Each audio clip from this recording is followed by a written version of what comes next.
Mesdames, Messieurs, bonsoir. C'est un pas des géants qui vient d'être franchi pour le retour de la paix dans l'Ituri. Les miliciens du FRPI actifs dans l'Ituri avec à sa tête Victor Mbadou, ainsi que le gouvernement de la République représenté par le vice-premier ministre, ministre de l'Intérieur Gilbert Kankonde, ont décidé d'enterrer définitivement la hache de la guerre dans cette partie du pays.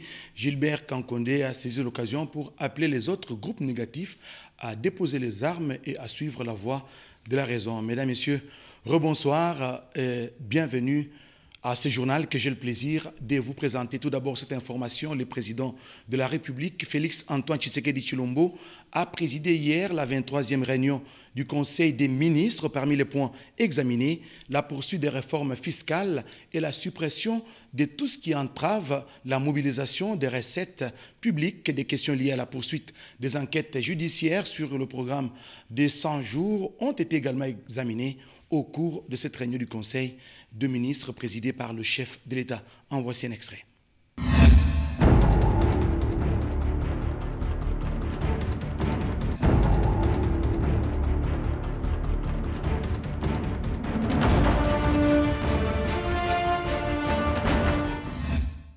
Compte rendu de la 23e réunion du Conseil des ministres.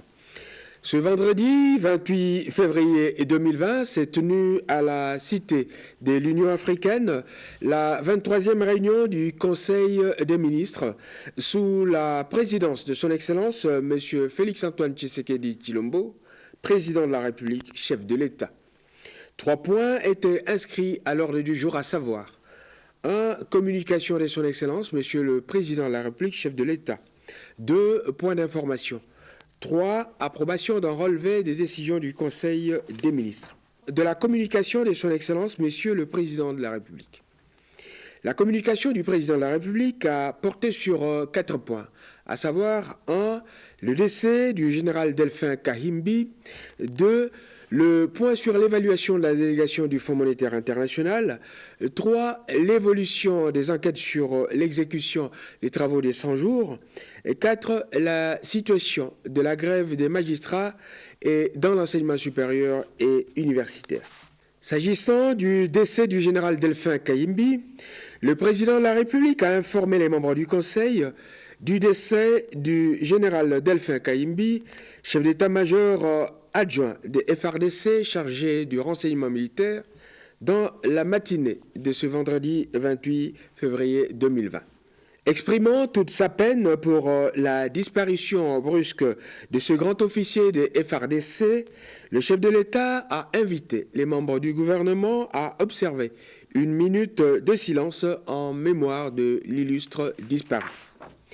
Tout en présentant ses condoléances à sa famille et au FARDC, le président de la République a souhaité que les enquêtes soient rapidement menées afin de déterminer les circonstances exactes de sa mort.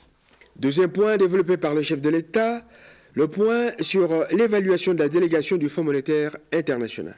Le président de la République a salué les efforts fournis par le gouvernement pour remplir les critères du Fonds monétaire international dans le cadre du programme de référence conclu avec celui-ci.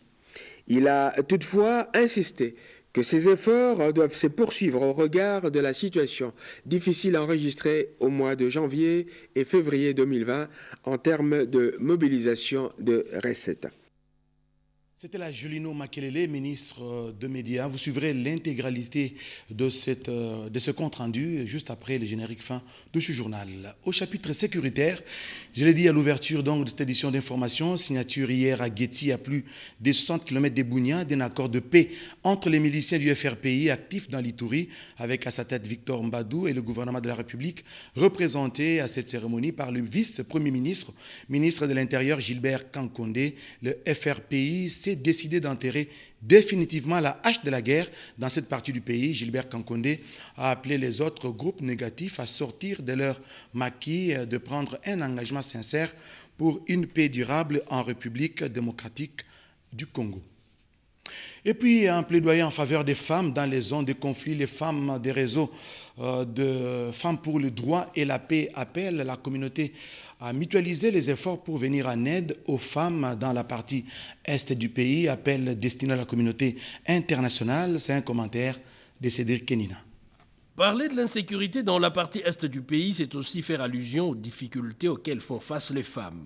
À l'approche du 8 mars, mois dédié à la femme, les activistes, les mouvements associatifs, à l'image du réseau des femmes pour le droit et la paix, noyau au sein de l'alliance stratégique des plaidoyers pour l'accès à la justice des survivants des violences sexuelles et basés sur le genre, monte au créneau et plaide pour l'implication de tous. Sa coordonnatrice, Venati Bissimoa, apporte sa contribution pour soulager les victimes femmes à travers 3 axes, la prévention, la prise en charge et la réparation. Tu vas les résoudre avec qui?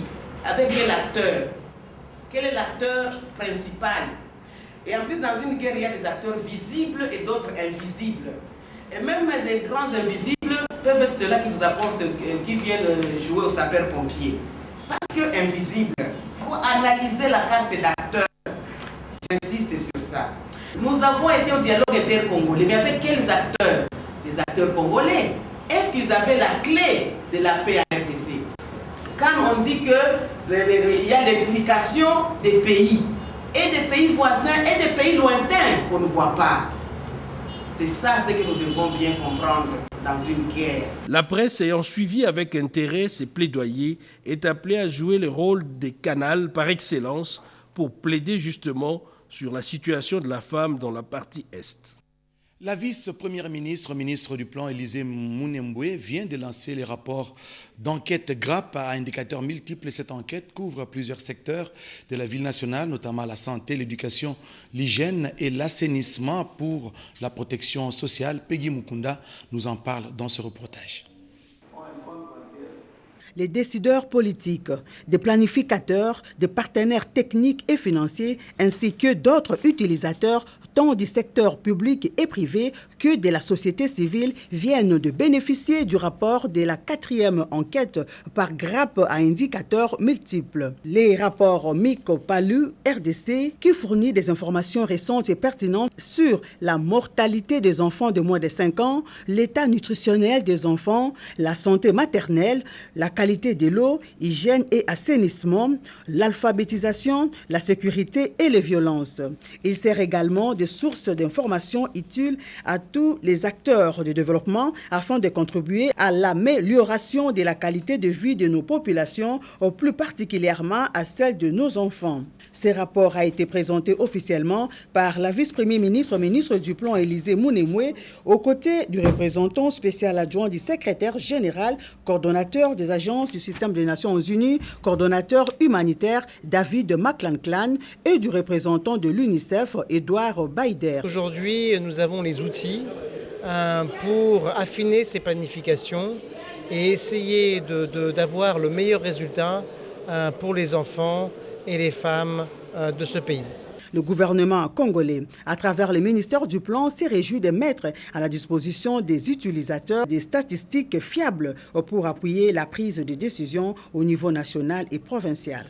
Sur ce, je déclare lancer la campagne de dissémination des résultats de l'enquête MIC-PALU RDC 2018 à travers toute la République démocratique du Congo. Je vous remercie. Et puis cette note circulaire qui nous émane du ministère des Transports et Voies des Communications qui renforce les mesures urgentes d'assainissement et de prévention des accidents routiers, ferroviaires, fluviales, lacustres et aériens en RDC. Le ministre des Transports et Voies des Communications, Didier Manzinza, rappelle plusieurs exigences, notamment l'immatriculation de tout véhicule, c'est-à-dire carte rose ou volet jaune, interdiction aux particuliers d'utiliser les plaques d'État pour les véhicules personnels, obligation aux véhicules des officiers généraux des forces armées de la République démocratique du Congo ainsi que ceux de la police nationale congolaise de porter la plaque minéralogique officielle ou étoilée, pas des véhicules sans plaque en circulation, donc c'est interdit. Pour les motocyclistes et chariots, le port obligatoire des plaques d'immatriculation ou des casques pour le moto, port obligatoire des casques, interdiction aux motocyclistes de circuler la nuit au-delà des heures prévues par l'autorité locale. D'autres mesures qui concernent également les secteurs aériens et fluviaux ont été prises. Les détails, vous les aurez dans nos prochaines éditions d'information. Il est possible de soigner les cancers en République démocratique du Congo. Des équipements adéquats ont été réceptionnés. Voilà pourquoi il y a eu signature d'un protocole d'accord avec des partenaires allemands pour la construction d'un centre de traitement des cancers. Il s'est tenu cet avant-midi au cabinet du ministère de la Santé la remise officielle des mémorandums d'entente entre les cliniques universitaires d'Heidelberg d'Allemagne par le biais de son chef de mission Leyman Lars Gerrit, représentant l'ambassadeur empêché, et le ministère de la Santé représenté par le Dr Eteni Longondo, ministre des tutelles. La signature de ces mémorandums d'entente concerne principalement la construction d'un cancer center dans la ville-province Kinshasa. Vu sa renommée à l'échelle mondiale pour sa spécialité dans les traitements anti-cancer, ce Centre national des tumeurs pourra ainsi construire en RDC une clinique experte dans les traitements oncologiques. Plusieurs aspects seront pris en compte, notamment la mise en place de thérapies, la coordination dans les traitements et recherches scientifiques dans les domaines oncologiques. Je crois qu'avec ces centres de cancérologie, centre de traitement des cancers, nous allons traiter nos malades atteints de cancer ici sur place, parce que le pays aussi gaspillait de l'argent, parce qu'on les envoyait ailleurs et c'était beaucoup de millions que le pays gaspillait. Et je ne peux que remercier le gouvernement allemand pour l'intention de commencer ce projet. Et nous pensons qu'avec ce que nous nous sommes dit avec l'université d'Heidelberg, il y aura aussi la formation, il y aura la recherche et ça sera un grand centre au niveau de l'Afrique centrale. Il s'est dénoté que ce cancer center de la RDC permettra d'accompagner les cliniques sur toute l'étendue du territoire pour la prise en charge de patients dans la radiothérapie, la chimiothérapie immunitaire, l'opération des l'oncochirurgie et bien d'autres traitements qui seront premiers du genre en Afrique centrale. Vous l'avez suivi, Kinshasa aura un centre national de traitement des tumeurs et des cancers. Et des cancers, l'accord a été signé avec les ministres de la Santé publique, le docteur Eteni Longondo. Nous allons parler autre chose. Le Japon, à travers son agence JICA, est l'un des grands partenaires de la République démocratique du Congo pour le développement. L'association des stagiaires de la JICA, ceux-là qui ont bénéficié de l'expertise japonaise, s'est réunie pour justement statuer, pour examiner les différentes formations qu'ils ont c'était au cours d'une assemblée générale qu'ils ont organisée dans la capitale ici à Kinshasa, nous dit Emmanuel Commissaire et Cédric Kenina. Le programme pour le développement des ressources humaines pour l'industrie qui intègre parfaitement bien les volets formation des jeunes de la ville vers les provinces, celui du développement de la fonction administrative de la santé, des infrastructures économiques et sociales, autant des domaines sur lesquels s'appuie la coopération République démocratique du Congo-Japon, et ce par les trichements de l'Institut national de préparation professionnelle et la coopération japonaise JICA. Coopération qui a donné naissance à des associations savantes, les cas des anciens stagiaires de la JICA qui ont bénéficié du savoir japonais et participent à ce jour à la construction d'une nouvelle société avec comme seule richesse le savoir. Nous devons l'obligation mutuelle de pouvoir faire en sorte que nos amis japonais comprennent aussi que les Congolais s'intéressent à leurs investissements, les Congolais s'intéressent à ce qu'ils font chez nous et que nous ne puissions pas faire comme si tout ce qu'ils sont en train de faire chez nous ne représente rien. Cette assemblée générale tenue en présence du représentant de la JICA, Chibata, a permis de faire le point sur ces projets communs.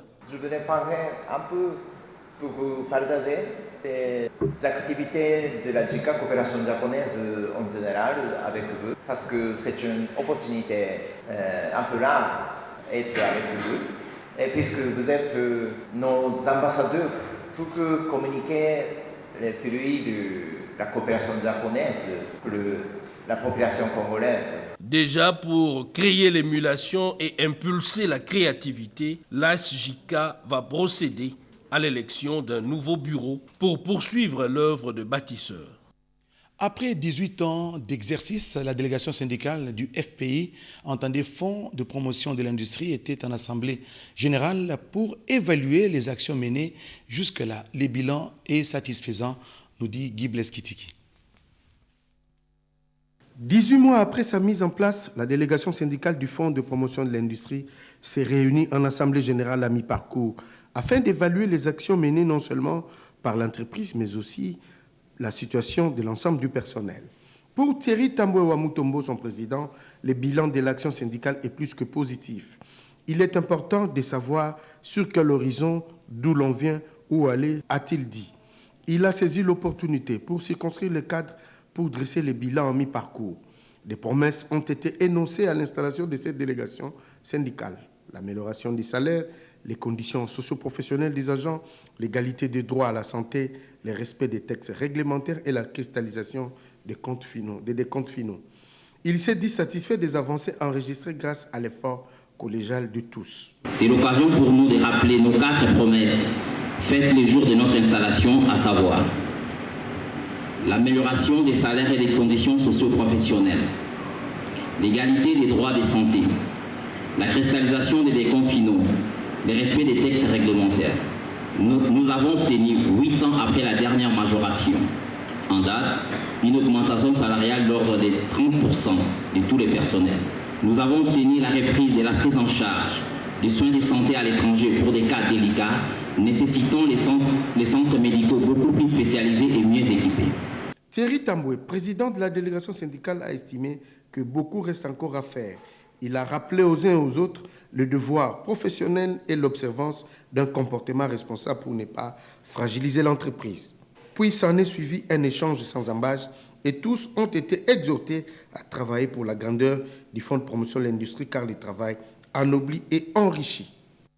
Une commission consultative des résolutions de conflits entre autorités traditionnelles vient de voir le jour. C'est l'une des résolutions issues des assises organisées par le ministre délégué à l'Intérieur en charge des affaires coutumières, des assises organisées dans la ville d'Ekolozi. Commentaire, Mami Kadima. Les conflits des terres opposent depuis un temps les chefs coutumiers dans les différentes provinces de la République démocratique du Congo.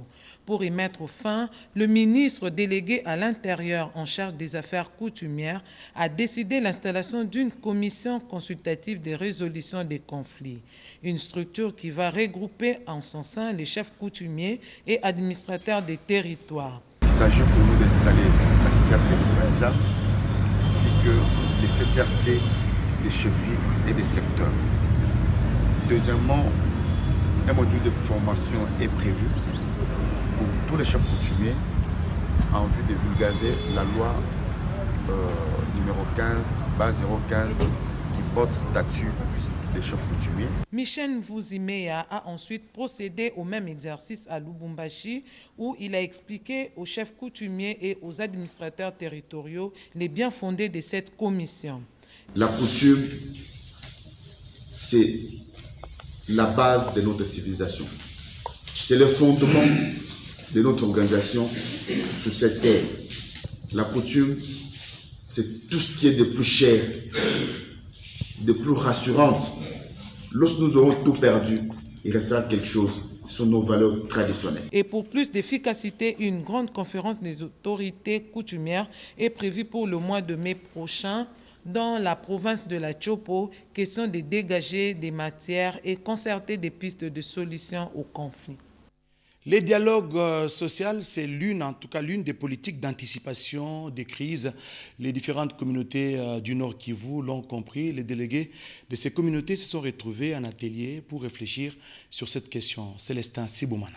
200 membres de la communauté Tembo, venus du Nord Kivu, Sud Kivu et d'autres horizons du monde, sont à l'école du dialogue social pour la paix et la réconciliation du peuple Mutembo depuis ce jeudi 27 février 2020 à Goma. Pendant 3 jours, ils vont élaborer une feuille de route pour l'unité de la communauté mais aussi revendiquer leur présence dans la gestion publique de l'État congolais. Au nom du gouverneur du Nord Kivu, le commissaire général en charge des affaires culturelles qui a procédé à l'ouverture officielle de ces assises encourage l'initiative. Sylvano Mwanga promet d'intégrer au niveau du gouvernement provincial les recommandations issues de ces assises pour matérialiser la vision de paix et de l'unité du chef de l'État Félix-Antoine Tshisekedi. Ce dialogue, c'est vraiment très important pour que le peuple Moutembo aussi émerge comme toute autre communauté.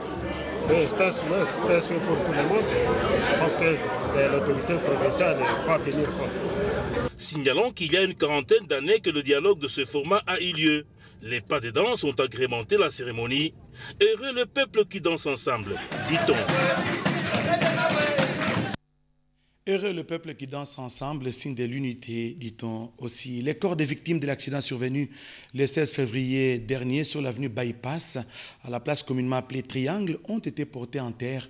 Aujourd'hui, à Kinshasa, le ministre des Actions humanitaires et Solidarité nationale, Steve Mbikai, a pris part à la sortie des corps de la morgue de l'hôpital Mamaemo. Explication, Edith Chala.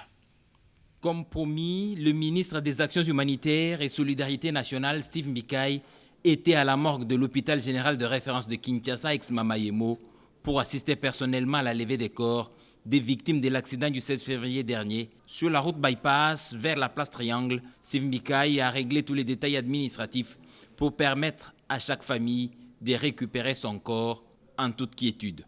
Il y a lieu de rappeler que le gouvernement avait mis à la disposition des familles les moyens nécessaires pour l'organisation de ces obsèques. Ma présence ici démontre l'assurance que le gouvernement n'a pas abandonné les familles qui ont perdu leurs frères, leurs parents dans l'accident de Bypass à Kinshasa. Après avoir eu une réunion avec toutes les familles, il était convenu de façon consensuelle que c'est aujourd'hui que les corps devaient sortir. Le gouvernement a remis les moyens nécessaires à chaque famille. Et je vais désigner un collaborateur qui devait accompagner les familles pour toutes les formalités, notamment payer pour la morgue, ainsi de suite. On vient de tout faire maintenant. Et je me rassurer que les choses se passent très bien. Alors je me suis rendu compte que ça se passe bien. Les familles des victimes ont salué l'accompagnement du gouvernement central dans ces durs moments. Pour eux, la présence du ministre à la morgue de l'hôpital général de référence de Kinshasa allège la souffrance des familles des victimes. Je remercie grandement le ministre et le gouvernement. C'est bon, si ça continue ainsi, ça serait mieux. Chacune des familles organisera les obsèques dans l'intimité à l'endroit de son choix. Et puis ça rappelle l'historique, c'est à Lubumbashi justement que le prophète Simon Kimbangu fut assassiné et la prison qu'il avait hébergée vient d'être réhabilitée. Les autorités provinciales ont rendu visite, ont visité les travaux. Suivez ce reportage. Pendant son séjour à Lubumbashi, où il a pris part aux assises provinciales pour la promotion du climat des affaires, le gouverneur du Congo central a visité la prison de Kasumbu, là où fut incarcéré le prophète Simon Kimbangu et le cimetière où il a été inhumé avant le rapatriement de son corps à Nkamba, Nouvelle-Jérusalem, au Congo central. Il était accompagné de plusieurs personnalités, dont les notables du Congo central résidant dans le Haut-Katanga. À la prison, Atou Matubwana a salué la mémoire de ce grand homme qui a marqué l'histoire de notre pays, tout en soulignant que c'était dans cette prison qu'il avait prophétisé sur l'indépendance de la République démocratique du Congo. Avec beaucoup d'émotion, doublé de joie, que nous nous retrouvons aujourd'hui dans cette prison hautement historique où a séjourné notre grand-père, notre libérateur, notre prophète, Papa Simon Kimbangu. C'est à partir de cette prison qu'il a prophétisé les indépendances de l'Afrique noire. Il a tenu bon pendant 30 ans, au-delà des supplices qu'il a subis, des coups de fouet, 240 coups de fouet par jour. Et c'est un témoignage que nous allons rapporter au niveau de nos populations, au niveau du Congo central. Nous avons été à Lubumbashi, nous avons vu la prison de Kimbangu, là où il a son temps d'emprisonnement. C'est aussi une joie de savoir que les Congolais aujourd'hui ont compris la valeur de cet homme qui mérite tous les honneurs. À titre de rappel, Simon Kimbangu a consacré toutes ses énergies à défendre les intérêts de l'homme noir. Il prônait la liberté de l'homme noir. Il mérite tous les hommages dignes à un homme de culture. Parmi ses œuvres, les célèbres batteurs de tam-tam de la Foire internationale de Kinshasa, l'artiste Loufoua, qui a tiré sa révérence dernièrement ici à Kinshasa, vous le savez, a été porté en terre et 2 hommages continuent à lui être rendus. Suivez. C'est un hommage scientifique à celui qui a fait de la sculpture la science de sa vie. L'artisan du célèbre batteur de tam-tam de la Fikine, André Loufoua, décédé il y a peu, a été inhumé ce samedi après une séance académique organisée en son honneur par l'Académie des Beaux-Arts, son alma mater. L'Académie des Beaux-Arts, c'est sa maison. C'est la maison qu'il a formée. C'est la maison où il a formé. Et voilà, il fallait que nous puissions lui rendre des hommages. Notre respect, notre reconnaissance. Et nous lui avons décerné aussi, à l'occasion des 75 ans, la célébration de 75 ans d'existence de l'Académie des Beaux-Arts, les diplômes de bâtisseur pour sa contribution significative dans l'érection en fait, d'une académie moderne et compétitive. Une cérémonie qui a vu le dévoilement du buste du maître placé devant le laboratoire. Le directeur général de cette institution, Henri Kalama Koulez, décrit mieux ce grand bâtisseur. C'est quelqu'un qui a été honnête avec lui-même. Il voyait qu'il était écartelé entre l'enseignement et le travail.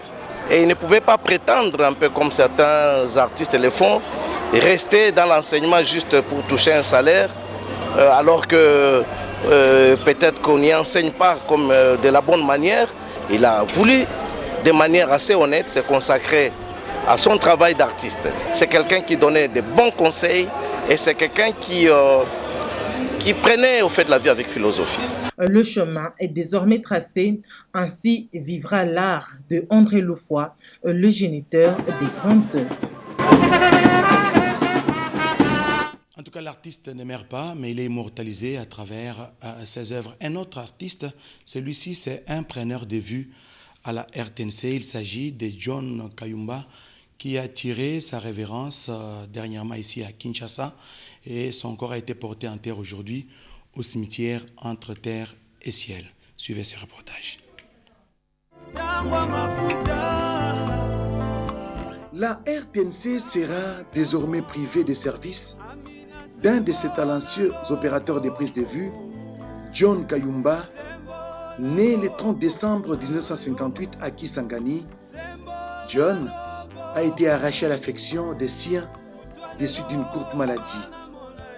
Ce rendez-vous final a plongé les agents et cadres de la RTNC dans une consternation totale. Amis et connaissances, jeunes et vieux, collègues des services ont tous convergé vers la salle Plaza. Nous sommes à la 16e rue Limété pour lui rendre un hommage mérité pour des loyaux services rendus à la nation. Les témoignages des enfants ont remué le couteau dans la plaie béate laissée par la disparition de John Kayumba. Papa, vous avez fait de nous un travail d'excellence. Vous êtes vainqueur bien qu'aujourd'hui vous n'êtes plus. Votre travail restera porté des très bons fruits pour l'épanouissement et l'émergence de cette famille. Et aussi pour le développement de la progrès de notre cher pays. Engagé en 1984 à la RTNC, John Kayumba a été affecté au Parlement en 2004, puis en 2006, il sera envoyé au Sénat pour les mêmes services. Le directeur général de la RTNC, Ernest Kabila Ilunga, s'est fait représenter à ses obsèques par le directeur des ressources humaines, M. Kaniki. C'est à la nécropole entre terre et ciel que repose pour l'éternité John Kayumba et la RTNC. La radio-télévision nationale congolaise ne t'oubliera jamais.